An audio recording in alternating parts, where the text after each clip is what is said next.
Hello, I'm Richard Ridge for Broadway World. Following a critically acclaimed, sold-out run at BAM, Oscar Isaac and Rachel Brosnahan are coming to Broadway in Lorraine Hansberry's The Sign in Sydney Brustein's Window, directed by Ann Kaufman. It begins performances on April 25th at the James Earl Jones Theatre, and I caught up with all of them here at Figaro in Greenwich Village. Well, first of all, welcome back to Broadway. You're about to make your Broadway debut, my friend. How excited are you? Yeah, that's right. I'm very excited. Yeah, and I think the fact that it's so unexpected and so not willed into existence, that there's something that there's a flow to it happening that I just feel completely not in control of, and there's something that's beautiful and terrifying about that. How cool is it? He's making his Broadway debut. Yes, and I'm the old wizened hag who's been here before. It's pretty cool. And none of us expected that this project would have another life at all, let alone to be taking a show like this that hasn't been seen on Broadway since the 1960s back. And for you to be making your Broadway debut. It's very cute. This is a special project for both of you. You know, we fell in love with this at BAM. What's made this so special for both of you? Well, one, just the athletic nature of the show, both physically and spiritually, to engage with this incredible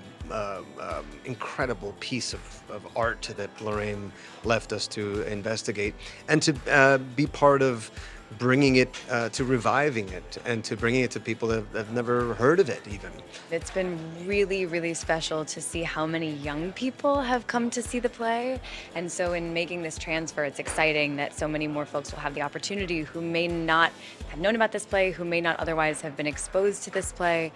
And it's also the kind of piece that just requires you to submit completely to it. And that's been a really thrilling and scary exercise, and that's kind of the dream, to get to do both of those things at the same time.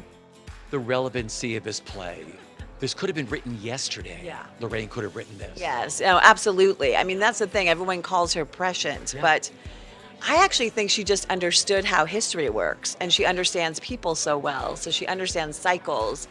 So even though she is speaking about things that hadn't happened yet, in that way she's prescient, but in terms of the sort of mechanics of interpersonal dynamics, she just understands human beings.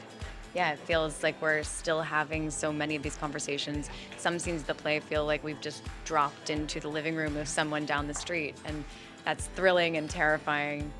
And yeah, she was grappling with some huge questions, and we get to wrestle with them ourselves and wrestle this play into submission every night.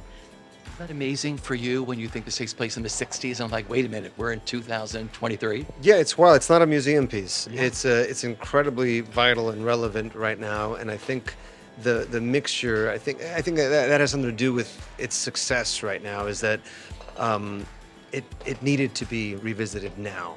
There's one part that's like, how could nobody have put this up sooner? But there's something about the present moment right now. There's also a reckoning that's happening as well, and there's a courage in hearing her ask these tough questions and have these people talk the way they do and have these people publicly transgress the way they do, and yet she has empathy for them and treats them as human beings. Yeah. You know, you do film and TV, but you always come back to the stage. Tell me why, what you love the most about doing live theater and being here on Broadway. It's my first true love, and it's so hard. And I bow down to people who live in this world 24/7. It's so hard, and the kind of challenge of getting to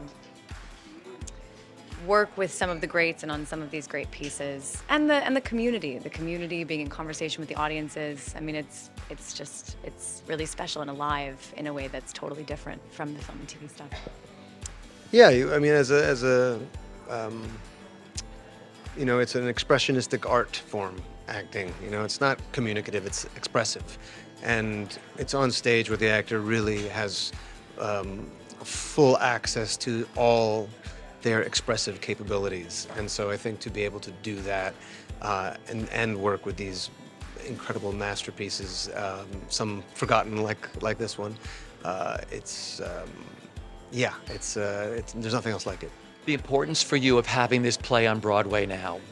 I mean, it's kind of beyond my wildest dreams. I basically said at BAM's opening, welcome to my retirement, because I thought that I'd had everything that I wanted, The fact that this is back on Broadway after being off for 60 years and the fact that I get to be a part of it is, again, I'm pinching myself, my head's exploded. I have no way of describing how I feel.